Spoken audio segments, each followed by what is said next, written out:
in here. Everyone should have the agenda and the packet in front of them, so we'll go ahead and get started. And I'm going to ask for a roll call, please. League of Women Voters, Janet Brennan. Alternate, Howard Faulkner. President. Salinas Valley Taxpayers Association, Kevin Dagan. Alternate, Rick Giffen. Monterey Peninsula Taxpayers Association, Tom Raleigh. Here. Alternate, Rick York. Senior and Disabled Services Agency, Kayla Bumba. Alternate, John McPherson. Here. Bicycling Advocate, Victoria Beach. Transit Users, Andrea Manzo. Monterey Bay Central Labor Council, Rob Smalley. Alternate, Ted Scheller.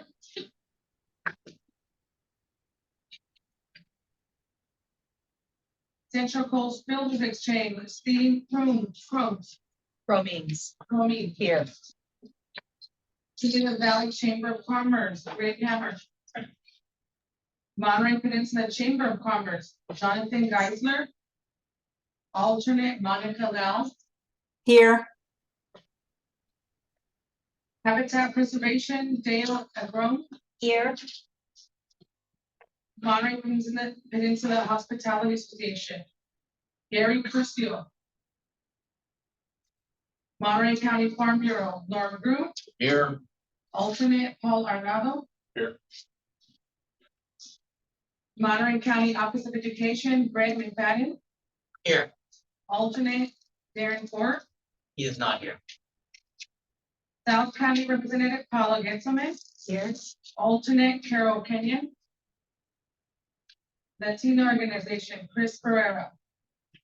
Alternate, Diane Jimenez. North County Representative, Rosemary Bernard. Here. Alternate, Ed Mitchell. Here. Pedestrian, Pedestrian Representative, Robin Lee. Here. Alternate, Lori Ivy. Construction Representative, Sean Hebert. Here. Alternate, Keith Severson. Here. Chair, we have a quorum. Thank you very much. 17 this year, Salinas Taxpayers Association. Janet Brennan, as a League of Women Voters. All right, thank you very much. And I think at this time we have some new committee members, so I'd like to go around the room and maybe have everyone introduce themselves, and particularly the new committee members. Tell us a little bit about yourselves so that we can get to know you and understand what you're representing here. So I'm going to start over here with that. Longtime resident in Norton County, work for the Preservation Alliance on local issues. Really respect this tax that's been set up, and I hope to support it. We support it. All right, thank you. I'm Rosemary Barnard. I live in North Monterey County, longtime taxpayer advocate in North County. I also love to help people to understand how policy affects their personal lives. Tom Raleigh, MPTA, Monterey Peninsula Taxpayers Association. I live in Monterey, and Rick Hoyer usually calls in, but he didn't call in today. He's the president of MPTA. Hi, my name is Greg Hammer. I'm a longtime taxpayer. I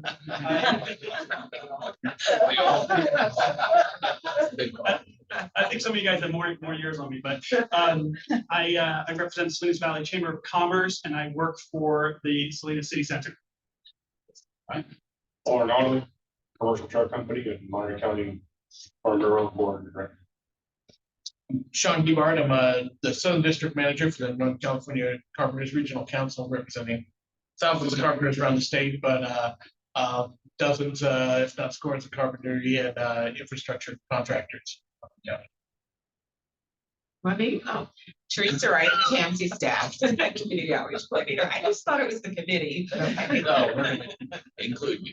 All right. And I'm chair of the committee this year, and I'm representing agriculture. My full-time day job is executive director of Monterey County Farm Bureau. I'm Todd Bucks, Transportation Agency for Monterey County's Executive Director. Paula Getzelman, I'm the South County representative, and I've been with the Measure X Citizens Committee from the get-go. Dale Abram.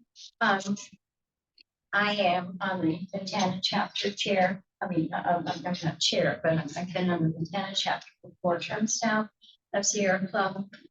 And I have been fortunate to be able to travel as a just a citizen who loves Monterey County and also as a nurse and teacher and volunteer. And so I've been over most of the roads in this county.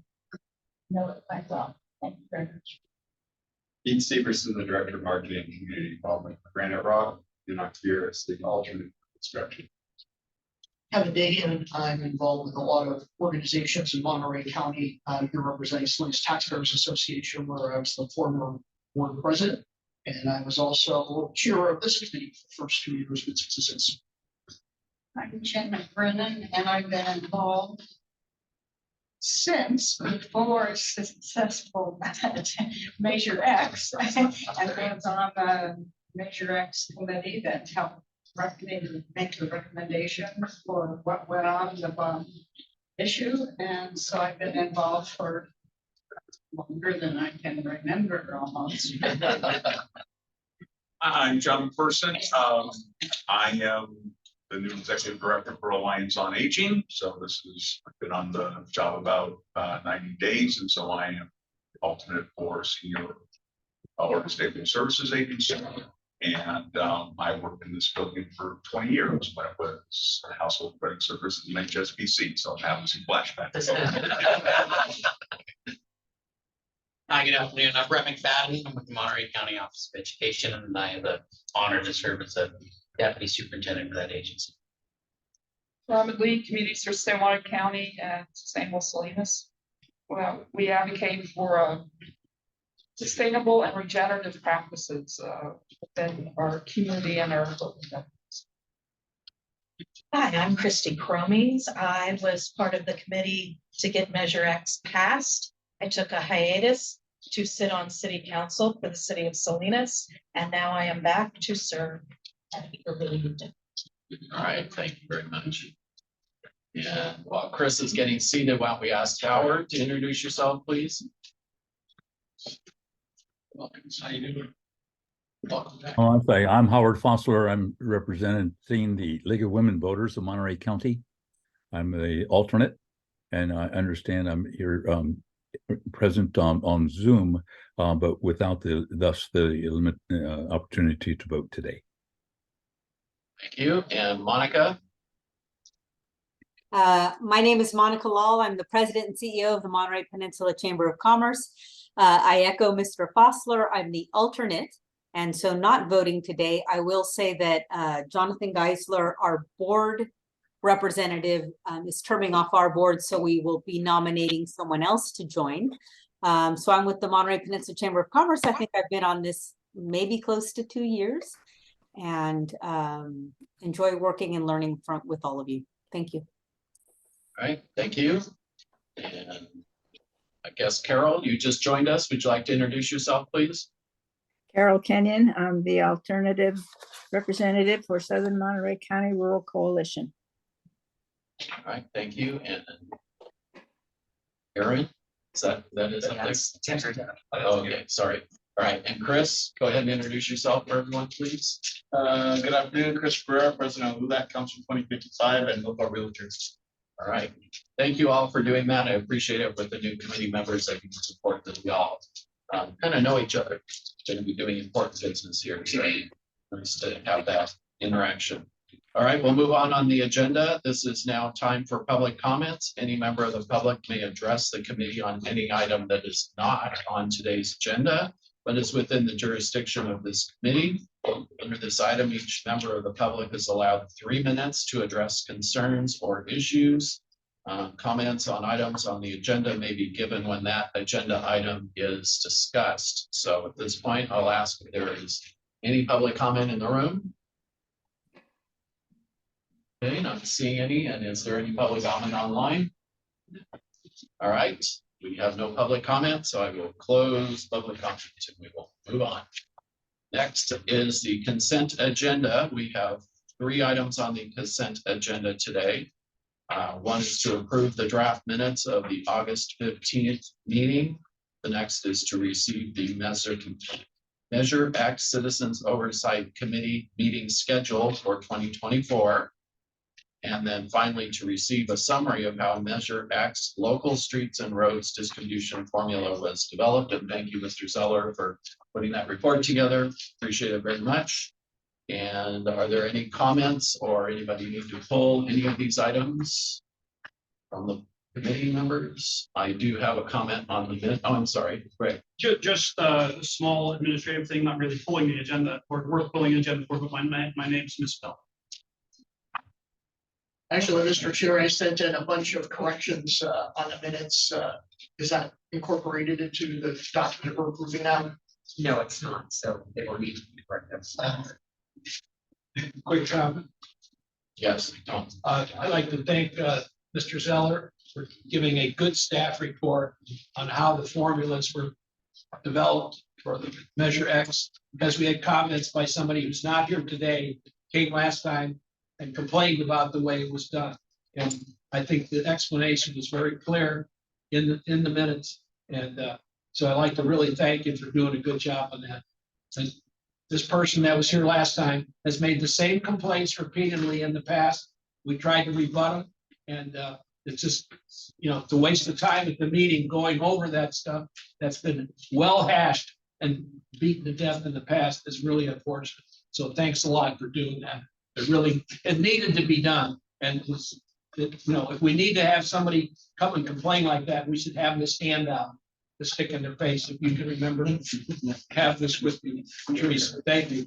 I'll move adoption of the minutes. Well, I have to list all the things here. Oh, I don't have the email in front of me, but okay, on page 5, it's actually about being here.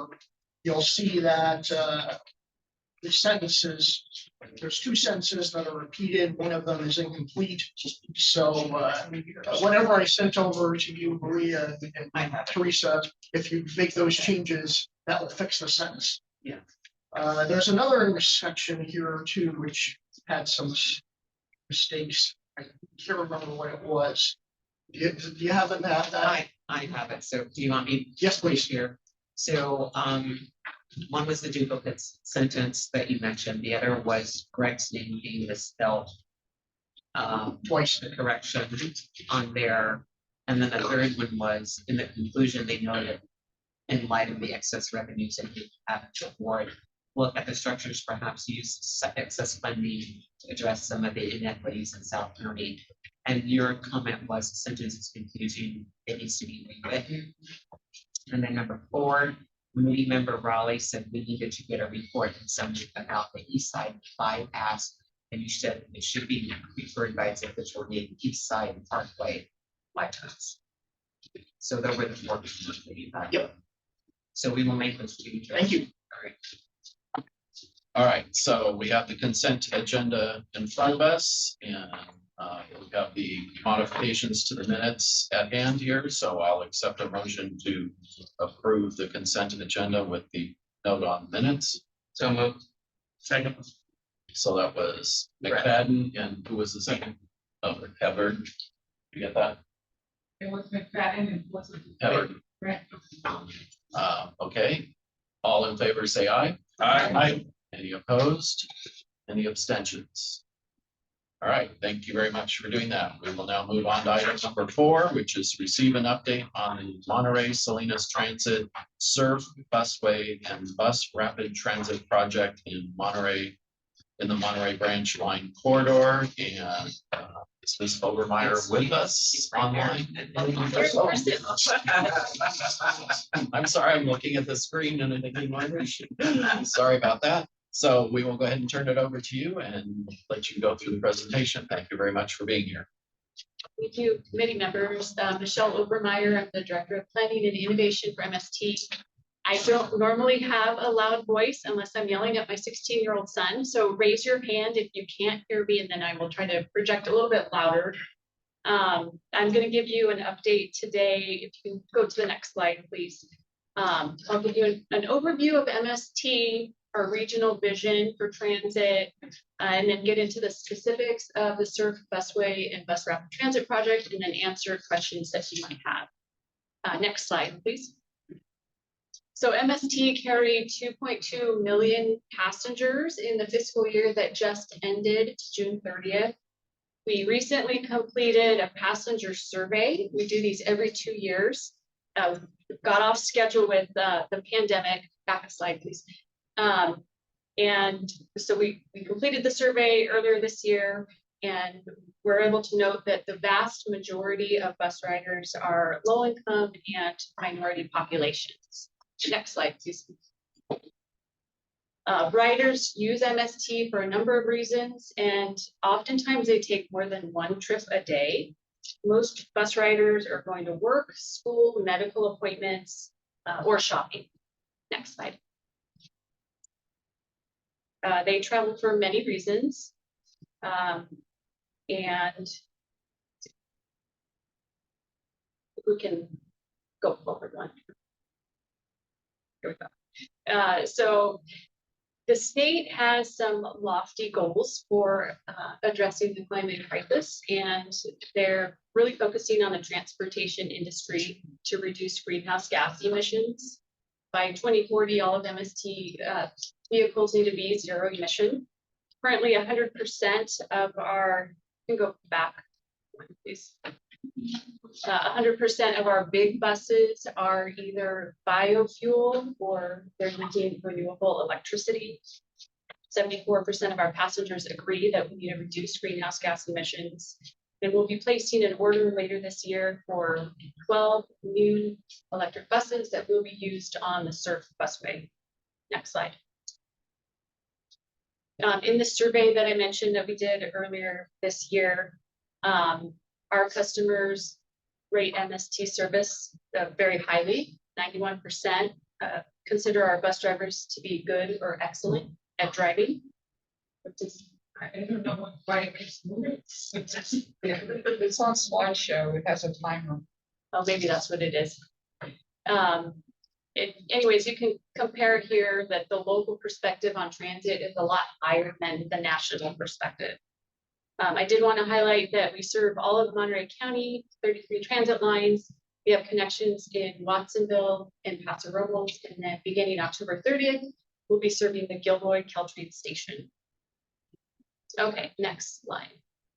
Our regional vision for transit includes express transit service connecting the entire county. We started with the Jazz project in 2012. Building off of that is the SURF project I'm talking about today. And then there's going to be the Marina to Salinas multimodal corridor. And we're going to look at East Alisal, and then finally some express service going down to South County. Next slide. The TAMC branch line has been in transportation use for over 100 years, and it will continue to be used for public transportation as required under state funding requirements. Next slide. The branch line parallels Highway 1, which has extensive traffic as shown in these photos here. This is especially heavy in the morning commute periods. Next slide. Traffic congestion impairs MST's ability to stay on schedule and get people to where they need to be on time. Next slide. As you know, there's no carpool lanes in Monterey County, so the bus is stuck in the same traffic as everyone else. This causes delays for passengers, and we're starting to see our time to transfers break down at the Salinas Transit Center and Monterey Transit Plaza. And that's really a problem for people that need to make connections to get to their final destination. So the busway project will help relieve congestion on Highway 1, and it'll make line 20 in particular more reliable for people that are traveling across the county. Next slide. This is a snapshot of our current system in the vicinity of the busway. The SERP project is scalable. So on day one of operations, it will have line 20 using the SERP, but ultimately we do have other routes that could use the bypass in the future. Next slide. By 2040, traffic along Highway 1 is expected to increase more than 30% above pre-pandemic levels, resulting in stop-and-go conditions that are starting earlier and extending later in the day. Our current line 20 from Salinas to Monterey carries almost 300,000 passengers per year. And we estimate that 600,000 passengers will be carried through the SERP corridor. Next slide. The project also includes improvements for pedestrians and cyclists, for extensions of crosswalks, bike trails, walkways. Next slide. Priority populations live within a 15-minute walk of MST, and those are people that we will be serving. Next slide. We'll be operating zero-emission buses to help reduce greenhouse gas emissions. Next slide. We have a public poll that's open right now. If you want to scan the QR code, we're collecting input on features like fencing, and you can also see some project renderings if you go to this Lido survey. Can we also go there? It says, go to slido.com and punch in 7873. I hope so. Yeah. I haven't tried it that way. I've just scanned the code.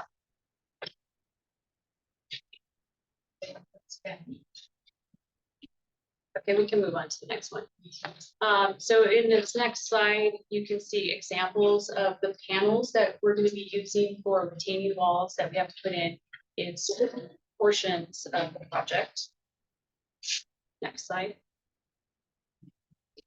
The project has wide support, including from many organizations that you all work for. Next slide. So we're currently at 90% design.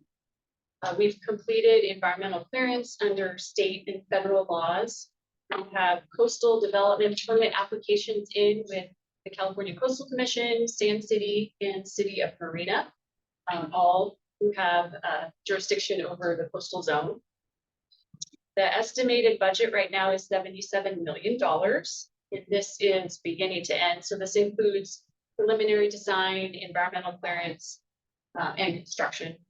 And Measure X makes up almost 25% of the package, and we've been able to leverage Measure X to secure a pretty big state and federal investment in the project. Next slide. I don't know if this is going to work. This is a link to the video simulation, so maybe we can email it out to the group after. I want to say it's like a 4-minute simulation, but if you haven't seen it, I highly recommend you watch it. Next slide. You try it. Try it. No, let's try it. Come on, let's give it a try. Sometimes it gets choppy when you're using Zoom. So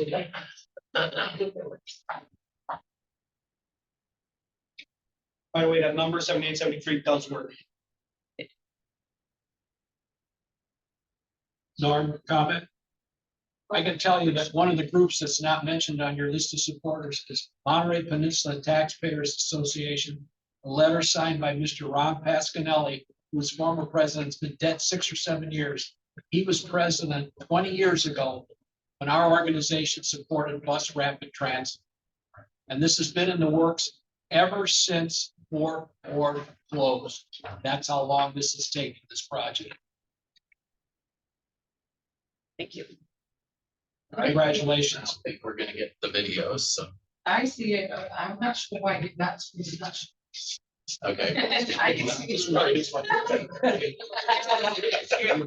We'll send the video link out to everyone after the meeting, so you can do it on your own. You have comments, Kevin? Yeah, actually, I had a comment, Michelle. I've been seeing that people during public comment at the Marina City Council have been speaking out against the project, saying that it's bad for the environment. Of course, environmental review was passed, but it might be good to make an appearance at that city council and update everybody on the good things that are going on and how you're engaging in the environmental impact mitigation as that's in the report. Because some people, I think, are just finding out about this and they want to oppose it for various reasons. Yeah, we did present to Marina City Council, I would say within the last 2 months. But we are making the rounds at all the city councils. I presented at the Board of Supervisors this morning. So we are getting updates out. So thank you for that. All right, other questions or comments? All right, I have a couple. Where are your buses going to be charged? Are they going to be at a dedicated station along the line, or are they going to have to go to a Townsend or MSTR to be charged each night? That's a good question. Right now we have at our operations and maintenance facilities in Monterey and Salinas electric buses in our fleet right now, and so they charge overnight. It's a little bit easier to do it that way. Okay, and then in the areas where your transit line is going to be close to the existing or pedestrian bike lane path, is there going to be an actual barrier between the two to protect the pedestrians and the bicyclists, or is that going to be enough of a space that you don't need a barrier? Yeah, that's a good question. There's a couple areas where they cross in Marina at the 5th Street station. For the most part, the pedestrian and bicycle path is Beach Range Road for the long portion of that. We have safety measures built into the design, so cars don't accidentally get on there. And then I think fencing is going to help with that also. Okay, and then lastly, I don't think you mentioned start construction date and Right. completion date. Yeah, so we're at 90% design right now. We need to get the coastal development permits, and we're looking at starting construction next year. It'll probably be about 2 years until from starting construction to completion. All right, question. Yes, Keith, go ahead. How is the delivery for the zero emissions buses? Are you on schedule to have them? It's we're gonna place the order in December, and it takes a while to get the buses. Yeah, we're looking at probably 18 months for delivery. This is Howard Fossler. I have a question. Can you hold off just a second? We haven't finished in the room. Oh, sure. Sorry. I see your hand, but we'll get to you in just a minute. Chris? With your completion, with 2 years, does that also include South County? No, I wish. No, the 2 years is just the served busway. When do you expect South County to be? We're several years out from that, yeah, but we did make some improvements to our line 23 schedule. So we have streamlined that one a bit, but we don't have the extra infrastructure in. It'll be probably 5 to 10 years. Thank you. All right, any others? Oh, I'm sorry. Yeah, go ahead. Back to the zero emission buses. Is that the purchase of existing reliable, known reliable design that working with you guys or working outside? What buses are the buses that you're going to, the zero emission buses? Are they a design that has been proven out already that are being used by you or used in settlements? Sure, that's a good question. So it is new technology, but we have 4 electric buses in our fleet right now. So we're using them. You'll see them around Salinas. So yeah, we are familiar with the technology. Are you going to buy that type of bus again? Yeah, we're looking at Gillig's 40-foot buses. Yes, great. Sorry, I'm sure you've seen it, but Santa Cruz Metro, I believe, is putting a hydrogen station in Watsonville and then buying a fleet of hydrogens. Obviously not this budget year or next or whatever, but is that something that MST is going to explore for some of these routes? Yeah, that's a good question, because electric buses have a limited range. Hydrogen buses go farther. Right. We don't produce hydrogen right now. There isn't a facility in our vicinity that does. it's part of our transition plan, so ultimately we'll get there, but I don't know that we're gonna be producing it. We may have to rely on commercial private partners. Even in Watsonville, I don't think a station's even built yet. It's just, I think it's budgeted or it's allocated, but who knows? Yeah. If so, we'll get. All right, other questions from committee members in the room? If not, I'm gonna go to the Zoom, and Howard, go ahead with your question, please. Thank you. I wonder if you could tell us if the buses will be available to operate on the highway, or are they totally dedicated to the new road that they'll have? So eventually our entire fleet needs to be zero emission, and we do operate on freeways. So ultimately we will be operating zero emission buses on freeways. For the CERT project, it'll be the busway, so within the TMC corridor, and then on city streets. Thank you. All right, other questions from committee members online? Not seeing any raised hands.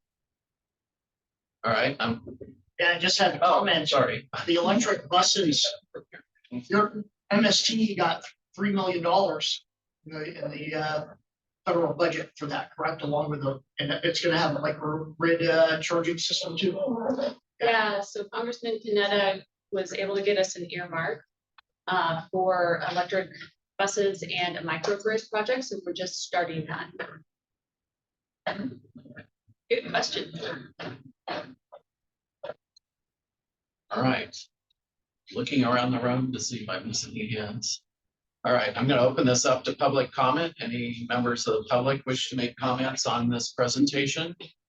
I'm not seeing any hands or any. All right, thank you very much. So thank you for your presentation. Appreciate it very much. It's great and exciting things to see that things are progressing. So glad to see it. Thank you. Thank you. All right, next item on the agenda is to call for nominations and elect members to serve on the Measure X Audit Subcommittee. And this is responsible for conducting an independent audit to assure that Measure X funds were expended in accordance with requirements of the Transportation Safety and Investment Plan, and to prepare an annual audit report. The committee needs to review the audit and help formulate the presentation that goes in the annual report, and also the report that is presented to the full TAMSI board. And so traditionally, this has been the chair and the vice chair and 2 to 3 other members of this committee to participate in this subcommittee. In the past, we've asked the immediate past chair to participate. However, we don't have an immediate past chair. And so I would ask if one of our former chairs would be interested in serving in that position. And otherwise, we'd like to see maybe 2 other committee members participate. We meet at least twice, I believe it's correct. So it's not a huge time commitment, but it is an important task to go through this process and make sure that we're looking at the right numbers, that all the jurisdictions are compliant with the transportation safety plan and the investments. So I will see if anybody wants to raise their hand. Thank you, Greg. Appreciate it. Appreciate it. All right, Christy. All right, there's 2. Kevin, do you want to? Would you like to do it? You want to going or? I remember last year, I think I was nominated and Teresa said that it would be best if I took a break because I've been on it almost every year. That sounds so unlike Teresa. So, I will be on it if people want to. I guess both of us could be on it, actually. Yeah, we should both. Why don't we bring both of our power as former chairs into this? So, yes, I'll accept it. Yeah. I'll be happy to serve. Okay. Unless somebody else would like to serve. Well, I think now we have, that'll be 6 of us, so that's good. So Sean, I assume that you're okay with this? All right, so that's myself, Sean, Greg, Christy, Kevin, and Paula. Yeah. And so I'll take a motion to accept those nominations, and then we will Um, Thank you, I Janet. And thank you, Dale. So any further discussion or comments? All right, all in favor of the motion, say aye. Aye. Any opposed? Any abstentions? All right, well, thank you all for stepping up and doing that. It's an important aspect of this committee to have the subcommittee go through the process of making sure that we are looking at the right numbers and that we have everyone correctly invested in doing their jobs, municipalities. Yes, Is there discussion? yes. So do we have an audit for 2022 right now? Is it available? It's in the annual report that gets mailed out Yes. to everyone at the back, the last 2 pages of the annual report is this Measure X Citizens Oversight audit. So that is in that annual report. On page 18.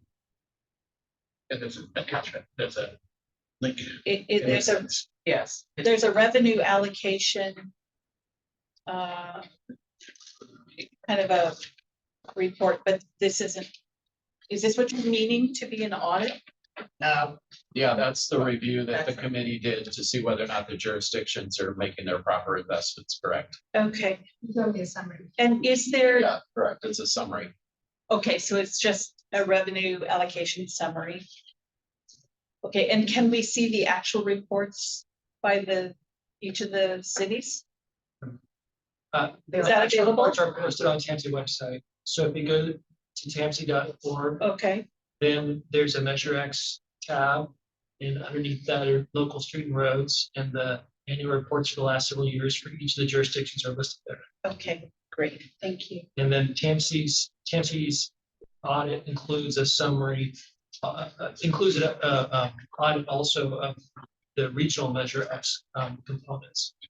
So that's separate within the TAMSI audit. And we've been doing this every year since this committee's been in existence. I knew.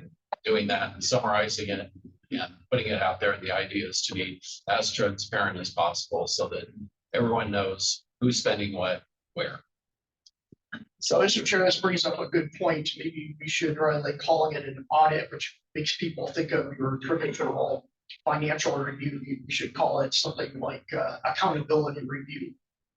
Because rather than looking, what we do is, if you look in your agenda, there is a link actually to the most recent report, and you'll see that it lists the cities in the county, and then there's a bunch of columns going across that indicate each of the things that the oversight committee is supposed to make sure they do, and then it says yes or no. Sure, yeah, understood, but when I think of audit, I don't think of a summary.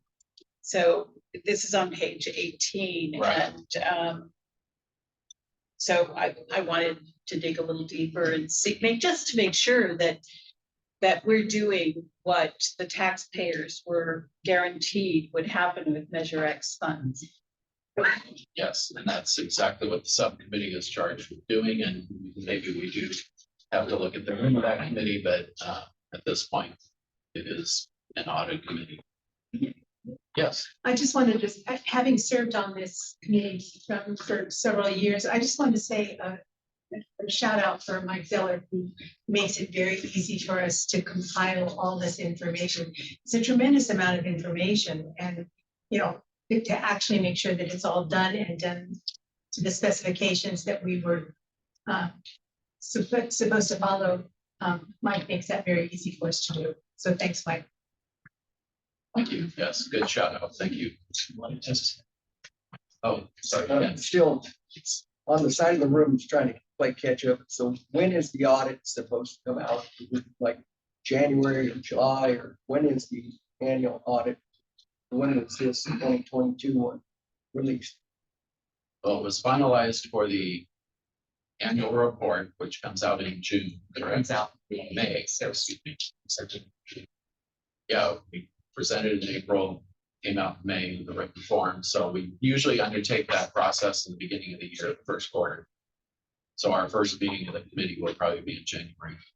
So on this 2022, was there any comment about, this summary does not address the basic component or requirement for this committee to see if there's 60% maintenance, 40% new business.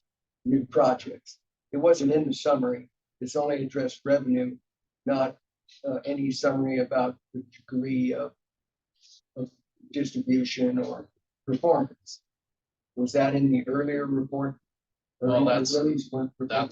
what that summary page indicates, is that all the municipalities either complied with their investment requirements or not, including their matching budgets from their individual responsibility areas. So that's what that page says, and I believe there were 2 or 3 municipalities that did not comply, had to come into compliance before they could receive any additional funding.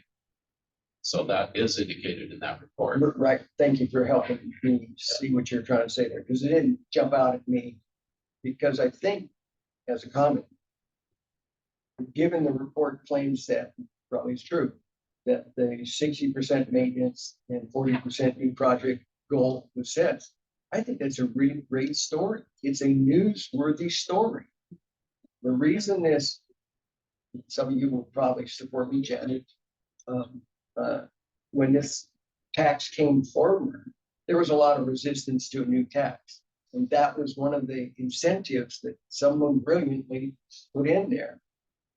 And it's newsworthy because so many people in California are upset about taxes. They pay the taxes, then it gets spent someplace else. This is a great story. It not just be shared with us, but I think shared to the media that we're doing it right. And, you know, for instance, in California, shines with, we got a tax in Monterey County and it's going where it's supposed to go. So I would encourage that if everybody does outreach in the media or maybe I'm way behind on this. I think you guys are doing a good job. I'm seeing maintenance, except not as much on agricultural roads. It's not right. I'm a member of Range in North County. We support farming. But I'm seeing maintenance going on a number of places. The last meeting, the report was on King City. I've been driving through the county and heard the supervisor from South County. You may have heard him on the radio talking about how good the maintenance is going on. So wonderfully written report, but it didn't jump out to me. And I think there's an opportunity for you guys in this committee and recent people, you're doing a dang good job, but it's in the room, it's not getting out. Yeah, that's, I'm sorry. I believe we did get picked up in the chamber newsletter for the municipality change, if I remember correctly. We did. And was it in the Coastal Big Book? Yes, there was a little blurb in the weekly. It was picked up in a couple of pieces. Harold did pick it up also. Yeah. So we are, you know, this is a story to tell, but it's a positive story that doesn't always end up very well in the media, unfortunately, but we have to do a better job in telling that story because this is a huge success story for our community and what we're doing here. We can actually see that it's making a difference in a number of different areas. So you're right. We need to tell that story. Quite a bit of the individual projects get picked up in the media as they're going through their development process and going into construction. So there are a lot of Measure X funded projects out there that are getting media as they are getting close to construction, like the Engine Road project. It's going to start in the next month or so in Marina. But your point is well taken. But we do send out material along with our annual report that's mailed to every residence in May. So that's kind of the starting point of the next cycle of this information. And in between those times, we're usually talking about individual projects. I agree with that. Nice to see you again. I agree with that, that in the annual report, we could fluff it up a little bit more, you know, that. Tell that, the truth. Just tell Tell the, it. yeah, exactly, make it more. It's a spreadsheet. If you have a More spreadsheet. newsworthy that this is going on. I mean, that these people are sitting in a room and really, you know, doing an audit on it and talking about it and that it's being, that the criteria is being met. When you consider that it took 3 election cycles to pass Measure X. Five. Okay, so see how off I am. It is imperative that we say, here's a success story. This is working. And County is doing exactly, or Measure X, the benefit of Measure X is actually being delivered to the constituents of Monterey County. Good point. So I guess I need to lobby for an extra page at the end. At least. Sounds like that's what you. We'll work on that. Just think your pages doubled. So, no, but it's all good points and it's all good things that we need to tell a good story. All right, anything else on this? Oh, I'm sorry. As a new member of committee, I have lived back in California since 1964 in my job. And my volunteer work took me over many of the roads, including the main highways. And my last teaching post was in Greenfield. I traveled via Spreckles. And when we went, we braced ourselves because it was pothole. And the Spreckles Road before it joined the highway that you practically would drown in. I came that way through Spreckles today, and it was really wonderful. And I think TAMC has, with the funds that it has done a very good job of maintaining the main thoroughfares. Yeah. Considering that we're on top of a river, basically several floodplains and faults. I periodically go back on our website and look at the annual reports from the jurisdictions as a reminder of what they're working on. This what the annual report does is it's an audit that talks about that the auditors confirming that they used their funds that they were supposed to, and then it's a report to confirm that they did all the things that are required in Measure X, like their maintenance effort. But it also lists the projects they spent Measure X funds on in the past year. And it has a capital improvement program of where they expect to spend the funds in the next 5 years. I find that very helpful as I'm talking to true staff from jurisdictions and elected folks and various people, just to know what they're planning on doing with the Measure X funds. And you can see where the county has done work in certain areas, and you can see in the next 5 years where they plan to be spending the money. And it's the same for all the jurisdictions. Oh, a little bit more comment. This is a technical oversight meeting here, but there's a responsibility for publicly helping the public understand what we're doing, that outreach component. Norm, I think you're brilliant, but you need another page on this to do that, because after 5 cycles of not being able to get a tax passed, then it was passed, and we're delivering as we promised. That's good news for the supervisors. You know, how you write that up and offer it up to the weekly or somebody in a proactive outreach. They can spit on it if they wish, but it's a media release sheet.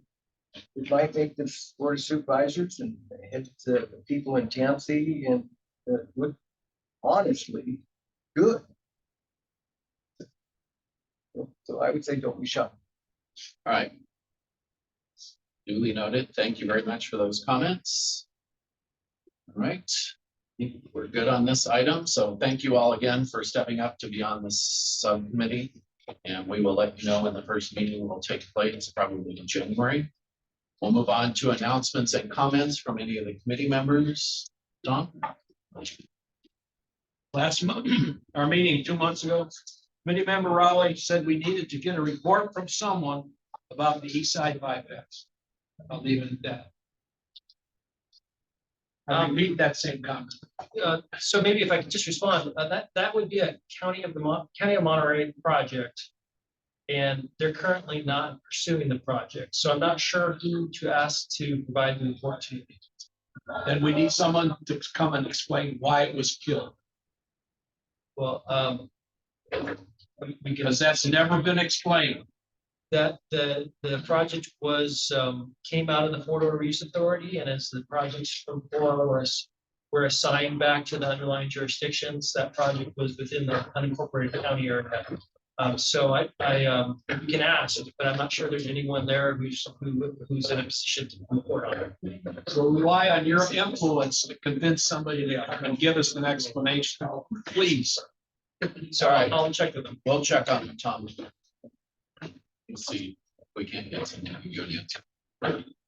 Yes, John. Yeah, so 3 months, with the Alliance on Aging, and one of the first things I had to deal with is one of the decisions that this board made about, or this committee made about the funds, and that was to no longer fund bus passes for seniors that had been part of the funding before. No complaint with it. This group has said, and I think it's exactly correct, that funding should come from Measure Q. But the short-term problem is we have no bus passes for our seniors, and without the funding, and we're looking for additional funding. But I bring it up because when I do begin to work with MST and the Measure Q Oversight group, I may be asking for some of your support so we can make sure that our seniors do have the bus passes that they had prior. Second thing, and I apologize if this has been shared before, but it's a pretty exciting thing. Alliance on Aging was one of 15 agencies in the state granted $200,000 grant to develop an age-friendly action plan for our community. And our community is defined for this grant, basically Salinas Valley. So South County, Salinas, and North County. We're in the process of putting together our advisory committees, and Paula from this agency is going to be on the committee, so that's fantastic. We're going to be doing some assessments in the community, and then we're going to be developing an action plan based upon what those assessments come back with. So I look forward to, in the future, coming and sharing those results with the committee, particularly as it relates to transportation. Right, thank you, appreciate that. Yeah.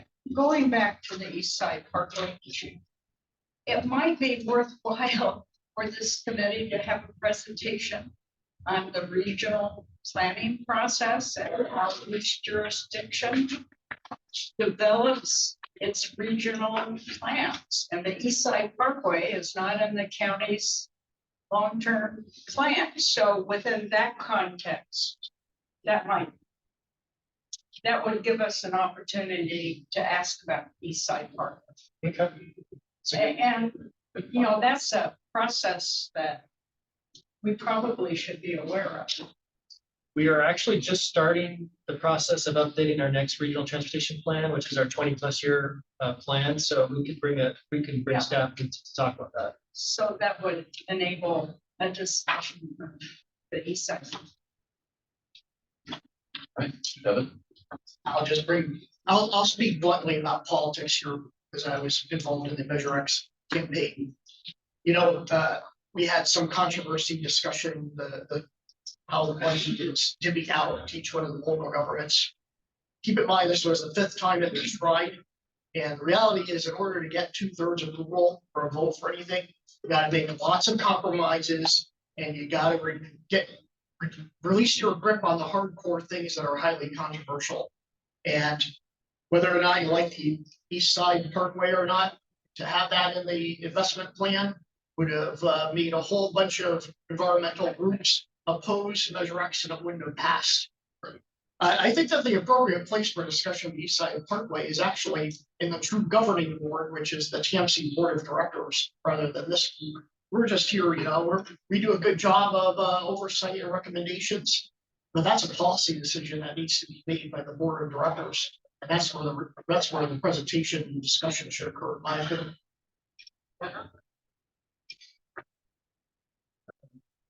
Yeah, go ahead. I just wanted to let the committee know that the Salinas Monterey Highway 68 corridor project, the draft environmental document is scheduled to be released on November 7th.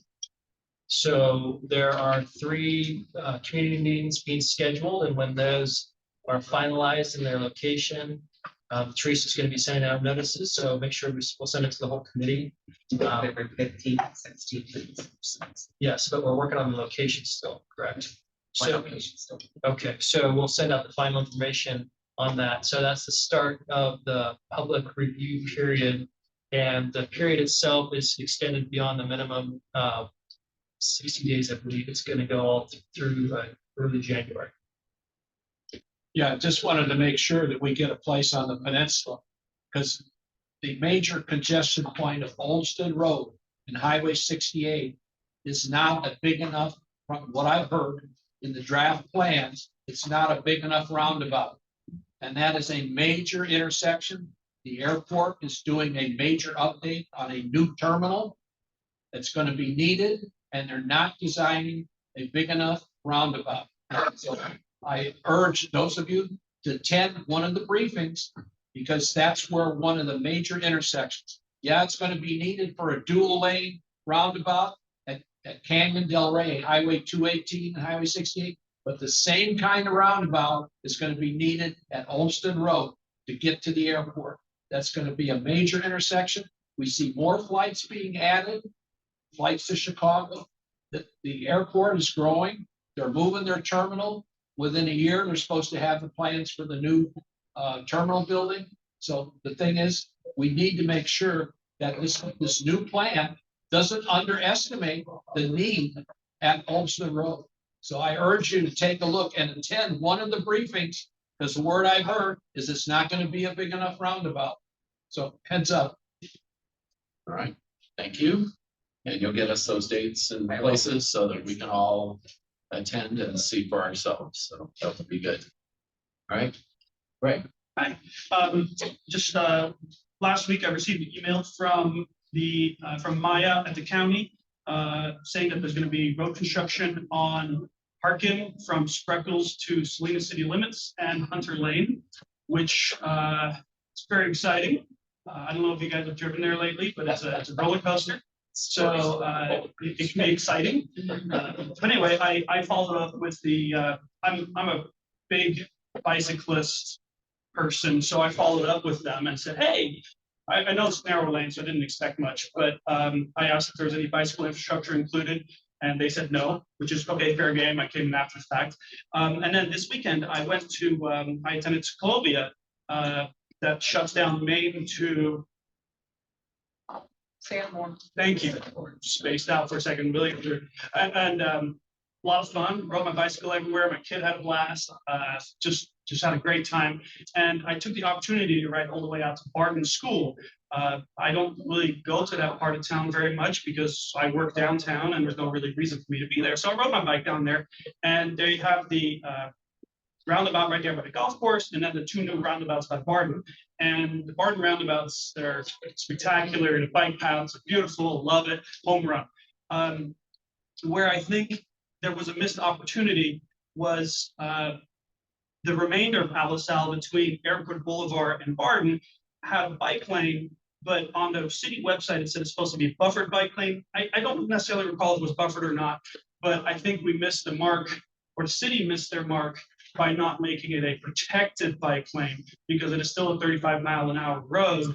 While we were driving there or riding our bikes there with my family, people flew by in excess of 40, 45 miles an hour. So I guess the point I'm trying to make is that as a Measure X oversight committee, I know the cities can do what they want with the funding they receive, but is there any way that TAMC or Measure X can exert more pressure on these entities to include facilities that focus and advocate, like Measure X is supposed to do, mobility for all? Because you've got half a mile stretch between these roundabouts, and there's a bunch of people living there, and various other connectors that are going to it.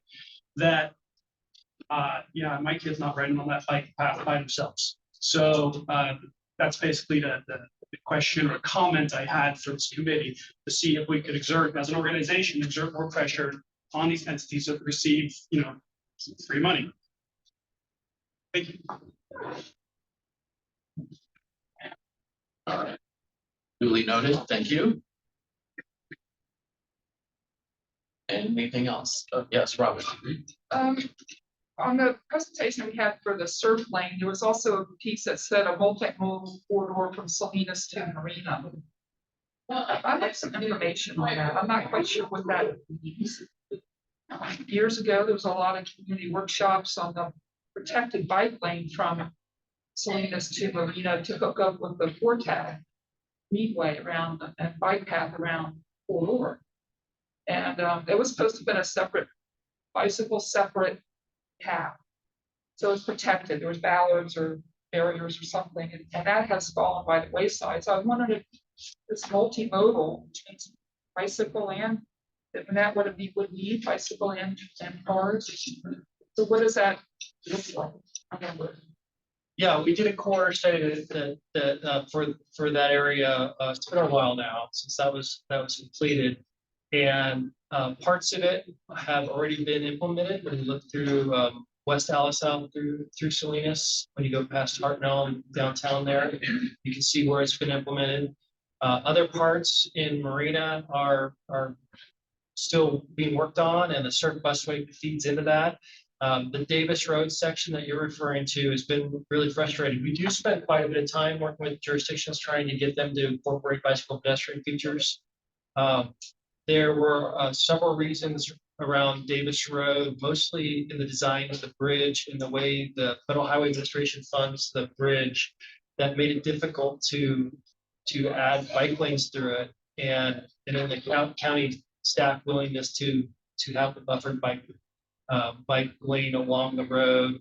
At the point that they had the environmental document already adopted, and there's some view shed that they'd have to reevaluate. You get into a cycle where they don't want to do any more work on it. And that's the issue, one of the issues that we are constantly battling with projects to make them as multimodal as possible and make sure that they're safe alternatives for all modes. So there's no plans right now for a safe route for people to, also say bicycle from Salinas that hook up with the four-pack.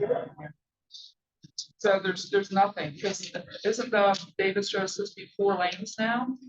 For that segment. So who wants to ride on 4 lanes of traffic zipping by you on a straight road? There's no curves, so people are gonna fly, because it's just straight down. So what's the plan then? Because it said multimodal on the map there that she showed. So where is it? We got pieces, but we have no connecting. So I'm just kind of frustrated with, because there's some really good plans drawn up years ago, and now they're kaput. Sounds like to me. So where is the multimodal corridor from Salinas to Norman? There's not a complete corridor at this point. And some of the projects don't implement the way that the design of the corridor study had proposed. And that's just a constant battle we have. We can encourage and we can fund things or not fund things based on designs, but we can't otherwise get the jurisdiction to do it the way we want it. It has to be through their process, the final design. It's very, very frustrating. They have families trying to ride and would love to ride and go to Fort Worth from Salinas. So why is Salinas this isolated little island at all? For families to travel safely from Salinas to other cities around, there isn't. So it's very isolating. People already call it the lettuce curtain. Well, this is contributing to that. It's like, it must be a real thing, because we can't get from A to Z safely. Well, So like it's a frustration. I was saying, I had numerous conversations about the bridge over the Salinas River on Davis Road. And what we wanted to do did not match what the design elements of the various different agencies that have construction privileges and rights over the Salinas River. And so it became a standstill, essentially. I keep asking county public works about it, and it's just not going anywhere. Are we talking about where it floods? Yes. The low water crossing. Yes, the low water crossing on Davis Road. That's the hang up of getting that. And that was the original route of the multimodal, was Davis Road to Reservation to Fort Ord and Fort Tag. It's just a beautiful ride. Yeah.